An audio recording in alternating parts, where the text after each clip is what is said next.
अस्सलाम वालेकुम व्यूवर्स, कैसे हैं आप लोग? उम्मीद करती हूँ कि आप सब ठीक होंगे। अल्हम्दुलिल्लाह आप सबकी दुआ से मैं भी बिल्कुल ठीक। तो सबसे पहले जी आपके इतने प्यारे प्यारे ब्यूटीफुल कमेंट्स के लिए बहुत बहुत शुक्रिया। और दिल की गहराइयों से दुआ है कि अल्लाह ताला आप सबको खुश रखे। और वो कहते हैं ना, सुबह सुबह उठो और सीधा हम किचन की तरफ मुंह उठा के जाते हैं, तो मैं भी ऐसे ही करती हूँ एवरीडे की मेरी यही रूटीन है। तो आज मैंने जो अपनी रूटीन है वो रिकॉर्ड कर दी कैमरे में कि मैं उठी हूँ, नमाज़ वैसे पढ़ रही थी, ऊपर ही नमाज़ मैंने पढ़ ली थी अल्हम्दुलिल्लाह से फजर की। और मैं नीचे आई तो सीधी किचन में बच्चों के लंच बॉक्सेस रेडी किए और उसके बाद इनको छोड़ने के लिए गए। वेदर इस दिन बहुत अच्छा था, मंडे की वीडियो है। वेदर माशाल्लाह ब्राइट था, सूरज निकल रहा था लेकिन कुछ बादल भी थे। बच्चों को यहाँ पे ड्रॉप किया। बारिश जो है वो रात में बहुत ज़्यादा हुई है फिर, क्योंकि आजकल बारिशें बहुत ज़्यादा हो रही हैं और कह रहे हैं कि आगे कंटिन्यू बारिशें रहेंगी।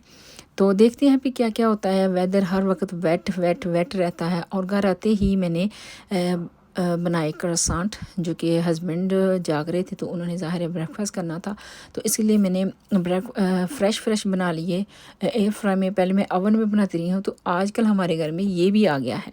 तो इसमें चीज़ जो है वो टाइम तो सेम ही लगता है लेकिन बहुत अच्छी बन जाती है, अच्छा कुक करता है। छोटी सी चीज़ के लिए ये चीज़ बेस्ट है। और उसके बाद ये हो गया था हस्बैंड का ब्रेकफास्ट रेडी। और मैंने ब्रेकफास्ट नहीं करना था क्योंकि मेरा अपॉइंटमेंट था डॉक्टर के पास ब्लड टेस्ट का, तो मैंने उसके लिए जाना था, इसलिए मैंने अपने आप को भूखा रखा। मैं खाली पेट चेक करवाना चाह रही हूँ अपना ब्लड टेस्ट, क्योंकि मैं नोटिस में ले रही हूँ मे बी मेरी शुगर डायबिटीज़ जो है वो हाई हो रही है। तो इसलिए मैंने कहा है कि मैं इस तरह चेक करवाऊँ, हो सकता है पता चल जाए। क्योंकि लास्ट टाइम जब मैंने चेक करवाया था तो थोड़ा सा उसका लेवल जो है ना थोड़ा सा नहीं अच्छा खासा ऊपर आया था। तो वैसे तो मैंने खा के करवाया था लेकिन डॉक्टर ने कहा था कि फिर भी नहीं आना चाहिए। तो अब भी मैं क्लियर करना चाहती हूँ कि मैं ऐसा तो कोई मसला नहीं है, तो इसलिए मैंने ब्रेकफास्ट नहीं करना था। तो मैंने उस वक्त कर ली थी क्लीनिंग, जो कि आपको पता है कि एवरी डे का ये काम है क्लीनिंग का। तो उसके बाद मैं निकली अपॉइंटमेंट के लिए और यहाँ रिसेप्शन पे जब पहुँची हूँ, बाहर का वेदर बहुत ज़बरदस्त था। और यहाँ पे ये होता है कि आपको आके बताना पड़ता है और फिर थोड़ी देर वेट करना पड़ता है, और जैसे है ना हर चीज़ पे इन्फॉर्म करना, वैसा है। और अपॉइंटमेंट अटेंड करने के बाद मैं वापस आई हूँ, तो यहाँ पे देखें जी, अच्छा वेट है सारा। मैं सारा दिन नोटिस करती नहीं हूँ, धूप निकली है थोड़ी थोड़ी, आसमान को देखें, कहीं बादल कहीं बहुत अच्छा, लेकिन हर तरफ वेट ही वेट था। तो आते ही मैंने ब्रेकफास्ट किया। मेरा दिल नहीं कर रहा था कुछ और खाने को, तो इसलिए मैंने ब्रेड लेना ही मुनासिब समझा, क्योंकि जब आप जाएं ब्लड टेस्ट के लिए तो उसके बाद खाना बनता है। तो बस टाइम इतना ही था कि मैंने ज़ोहर की नमाज़ पढ़ी और अपनी सिस्टर से पाकिस्तान में बात की और बस टाइम चला गया इतनी जल्दी से। तो फिर मैं बच्चों को स्कूल्स के लेके आ रही हूँ, तो देखें इस तरफ सूरज का रुख था तो थोड़ा ब्राइट ज़्यादा आ गया है व्यू। बच्चों को लेके आई हूँ, तो उसके बाद मुझे कुकिंग करनी थी। मैं दिन में अपॉइंटमेंट अटेंड करने और बस इसी चक्करों में मैंने कुकिंग भी नहीं की। और कुकिंग में आज मैं बना रही हूँ आलू गोश्त और साथ में चावल। तो ये तो सबका फेवरेट है। तो आलू गोश्त हो और साथ में चावल ना हो तो ये तो हो ही नहीं सकता। रोटी के साथ भी खा सकते हैं लेकिन चावलों के साथ कुछ ज़्यादा ही मज़ा होता है इसका। तो मैंने आते ही कुकिंग स्टार्ट की और साथ साथ मैंने बच्चों की मस्जिद स्टार्ट की है। तो बच्चे अपनी क्लासेस ले रहे थे, पहले फ़ातिमा की होती है, फिर हमज़ा की, जैन की होती है, और लास्ट पे हमज़ा की रखी है क्योंकि हमज़ा छोटा है तो थक जाता है। तो यहाँ पे मैंने इसको थोड़ा भुना मसाले में और फिर मैंने इसमें दही ऐड किया, क्योंकि दही अगर खट्टा होगा तो टेस्ट गोश्त में बहुत ज़्यादा अच्छा आएगा और बहुत ही नाइस टेस्ट मिलता है। और साथ में मैंने आलू जो हैं थोड़े थोड़े मोटे इसलिए काटे हैं।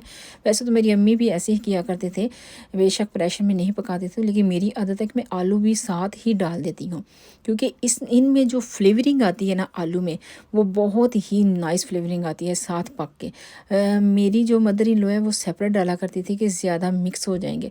तो मैं क्या करती हूँ, मैं प्रेशर में अब मैंने पानी डाल दिया इसमें, भून के अच्छी तरह गोश्त को। और उसके बाद अब जब मैं इसको ऑन करूँगी प्रेशर को, ये देखिए बॉयल आ गया है अच्छे से। और अब मैंने आलू भी साथ ही डाल दिए हैं और बस 15 से 20 मिनट के लिए मैं पकाऊंगी, क्योंकि यहाँ पे ऐसा होता है कि जस्ट चीज़ सॉफ्ट होती है, कुक होती है, उसको हम बार बार हिलाते नहीं हैं कि आलू या गोश्त बीच में मिक्स हो जाएगा। जब गले हुए को हम बार बार हिलाएंगे तो वो मिक्स होगा। और साथ ही मैंने चावल कर लिए थे, प्रेशर को ऑन कर किया 10-15 मिनट के लिए, और साथ ही मैंने चावल भी रख लिए। और चावलों में मैंने ज़्यादा कुछ नहीं डाला, जस्ट एक टमाटर, प्याज और ज़ीरा, तो आपको पता है सॉल्ट वगैरह तो बीच में जाता ही है फ्लेवरिंग के लिए, तो मैंने जस्ट ये किया था।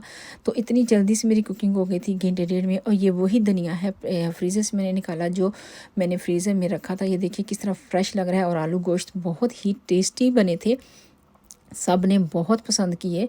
और साथ साथ मेरे चावल होते जा रहे थे और साथ साथ मुझे टेंशन हो रही कि हमज़ा की क्लास का टाइम हो रहा है। और मैंने हमज़ा को चावल ऊपर रखे थोड़ी देर 10 मिनट के लिए, क्योंकि चावलों को जब पानी में डालते हैं तो 10 मिनट के लिए तो इसको रखते हैं। तो इसका मैंने गैस बंद कर दिया आलू गोश्त का, और फिर मैंने हमज़ा को वज़ू करवाया क्योंकि उसकी क्लास जो है वो उसका टाइम जो है वो क्लोज़ आ रहा था। तो इसलिए मैंने एहतियात की कि बेहतर है कि मैं इसको पहले रेडी कर लूँ तो फिर मैं चावलों की तरफ हूँ। और ये देखें जी इसकी क्लास ऑन हो गई है और अभी ये अलीफ बात आ पड़ा है। दुआ है कि अल्लाह ताला इन बच्चों को कामयाब और कामरान करें। और साथ साथ मेरी कुकिंग हो गई थी और साथ साथ हमज़ा ने कुरान पाक भी माशाल्लाह से शुरू किया हुआ है, तो पढ़ लिया था। और कारी साहब इसे कह रहे थे कि कुरान पाक ऑन किया उन्होंने सामने, और पूछ रहे थे कि ये क्या है। तो ये तो हो ही नहीं सकता हमारे बच्चों को इस बात की पहचान ना हो। तो अल्हम्दुलिल्लाह से दुआ है कि अल्लाह इन बच्चों को कामयाब कामना करे। ये थी आज की वीडियो जो आपके साथ शेयर की। पसंद आई हो लाइक करें, शेयर करें, सब्सक्राइब करें, दुआओं में याद रखें। इंशाल्लाह मिलती हूँ किसी और नए व्लॉग में। अल्लाह हाफिज़।